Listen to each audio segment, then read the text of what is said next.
Hello right bags, it's Jade Plays Games. Welcome to the Access Show. Today on the Access Show we've got Conan Exiles Hype. It's launching today. A bunch of information as well, talking about State of Decay 2, Vampyre, Raging Justice, a brand new indie game, as well as City of Brass, and Destiny 2 Warmind. Did you know the second piece of DLC comes out tomorrow? Who knew? It's all in the Access Show today. The hype of Conan Exiles is nearly here. We've only got about 6 hours to go if you're in New Zealand before you can play it. If you received an early copy of it, expect that retail version to need a day one update. It's about 3 or 4 months behind, maybe even more, the rest of the actual game. So you will need that day one update, but you don't need online play to play it. You can play it completely offline once you've got the update to make sure it's got everything needed. So go around to your friend's house if you have to. If you've got no internet, make sure you get that day one update. Conan Exiles will be the first time PlayStation 4 owners get a chance to play the game. It's been out in early access on PC and Xbox obviously for nearly a year now, and I'm really excited about this. There are some things I'm going to be going through. Top 5 things not to do in Conan Exiles, as well as a Let's Play and some more guides, all kicking off later on today and tomorrow. So stay tuned. If you guys want to see a live stream of this on the PlayStation 4 as soon as I possibly can, make sure you hit that like button and comment down below. So Conan Exiles, go and download the pre-order now. If you've pre-ordered it, you will be able to download it ahead of its launch. And good luck. Let me know what you think once it goes live at midnight your time. Oh, and just a reminder, the servers won't be online until 1 PM UK time. So whatever time that is on your time zone, 1 PM UK time on the 8th. Now, one game that's not coming out just yet, but is fairly soon compared to what I thought it would be, is Vampyre. It's coming out on June 5th. It's only a month away. This is an action type style adventure game, a bit maybe Dark Soul-ish, where you're going to be running around taking on enemies, and it's obviously got powers. And I like this trailer because it shows some gameplay mixed in with live action, or not live action but cinematics. And you can see here maybe like that Bloodborne vibe, running around Victorian London being a vampire, and yeah, you can see you're actually gonna be eating people or taking their blood from them.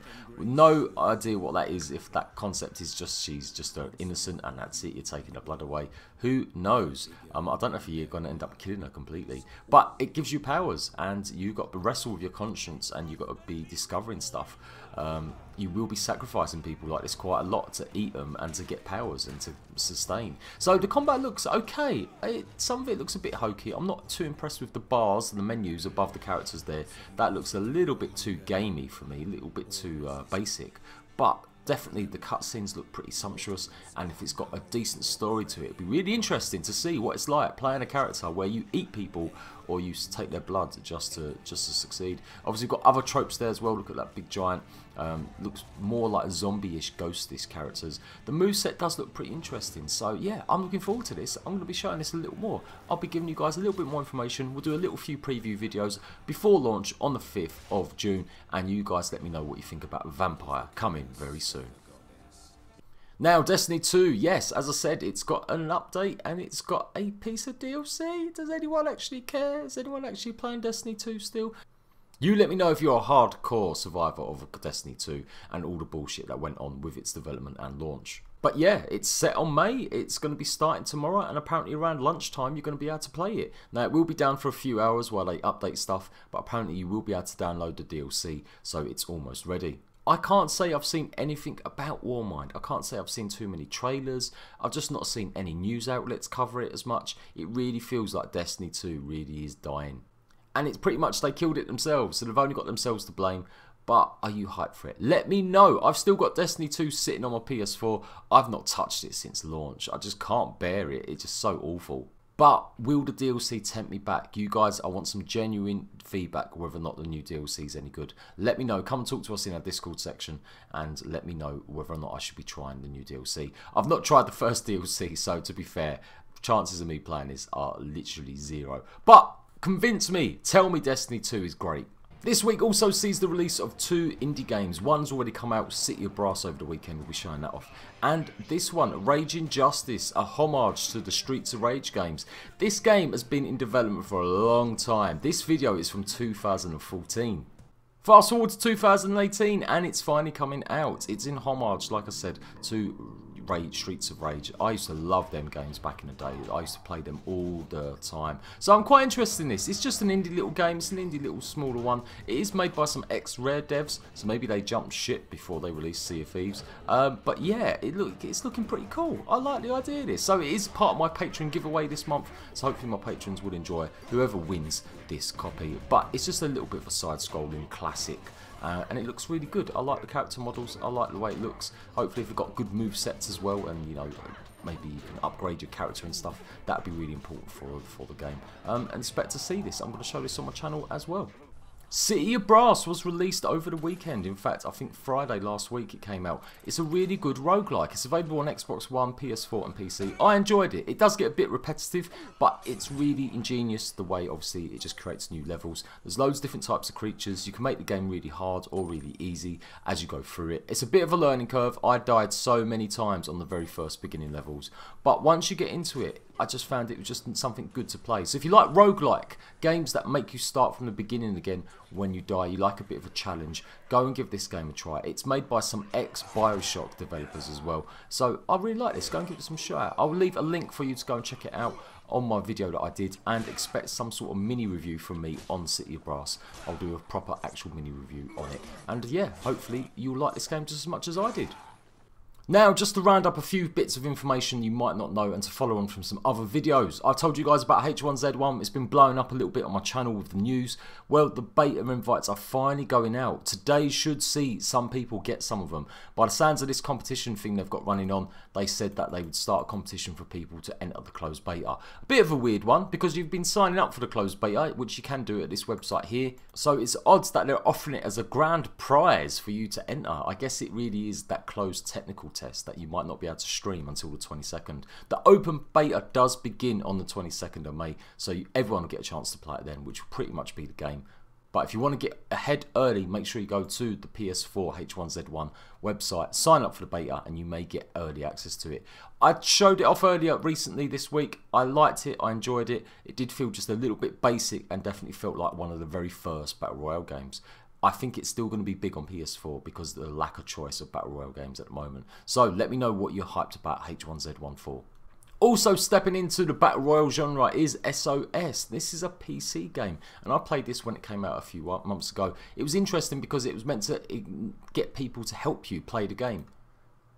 There was a special website that you could go to, and basically it integrated with Twitch or Mixer, and you could drop stuff for your players, or you could give players little boosts. Well, they've kind of added a new mode to it. It is a Battle Royale mode, full stop. Here you can see it's dropping in the classic, dropping in from a sort of ship. There are guns in it, so it's not the culling where it's mostly just melee weapons. There is an absolute shed ton of weapons, guns, melee weapons, the whole lot. I'm going to give this a try. I thought it was okay when it launched. I didn't really see how easy it was with the integrations. I think they could have done maybe more work with Twitch to make it easier instead of having to watch it on another website. So if you was a viewer and you was watching it live stream, you basically had to watch it on a different site, or the integrations weren't particularly very good on Twitch. So if they add more stuff like that, it'd be pretty cool. But, you know, a decent Battle Royale game that comes out, plus it's in first person, which is a bit more unique. Lots of people really like first person Battle Royale modes. So hopefully this will take off a little bit, where some of the other ones have kind of failed recently, including Radical Heights. So yeah, I'm going to be showing this off. Let me know what you think about SOS. Are you sick of Battle Royales yet? Are you really tired of them? Obviously on PC there is a lot more selection. Xbox and PS4, maybe not so much. And just finishing off with a look at State of Decay 2. Now, I normally cover quite a lot of games and I hype games up by showing you guys the trailers, things that are coming out, either early access or new games. And part of that is State of Decay 2. I'm starting to take more interest in it. I've never really played the first one. What I've noticed over the last weekend though is a bit of a negative reaction to a lot of the press events that happened. They held a bunch of events where they invite all these YouTubers and news outlets to go and play the game, and lots of them came back and started basically ragging on it, saying that State of Decay 2 hasn't moved on. It just added the multiplayer aspect and it hasn't really developed as much as they'd like. And I found this pretty interesting. There seems to be real negative attitude towards Xbox and their own games at the moment. Bearing in mind though that some of these games they're releasing are never meant to be AAA games. Just because they've got a huge publisher behind them or loads of money doesn't necessarily mean they've got that full backing or that full way to make it a AAA game. State of Decay has always been a very independent game. It's made and published by Xbox, well not made by them, made by Undead Labs, but it was published by them. So they did have a little of promotional, you know, tools, but its core gameplay, the team that make it are very much a very small team still. So are people being overly harsh, or are they actually just admitting the truth and showing that State of Decay 2 just isn't going to be a hype game? Is Xbox floundering with its exclusives? The one thing I would note that some of these games are cheaper. Sea of Thieves wasn't, it was a full price game, and that is probably why there is such a negative reaction to that game at the moment. With no content and the price it is very much a bit of a rip-off. But a State of Decay 2 game that's quite cheap, and again you can get it free with Games Pass, I don't necessarily think that's too much call for alarm. If the first game done really well and it sold over 5 million copies but it was just lacking multiplayer, then the idea to add just multiplayer to it isn't such a bad idea. Maybe they could have done it in an update to the first game, who knows, but it obviously normally gives developers a chance to refine the gameplay to get something better. And yeah, I'm looking forward to it, but I probably will be a little bit more cautious. I want to know what you think about State of Decay 2. I also want to know what you think about YouTubers hyping stuff up and then maybe tearing it down a little bit.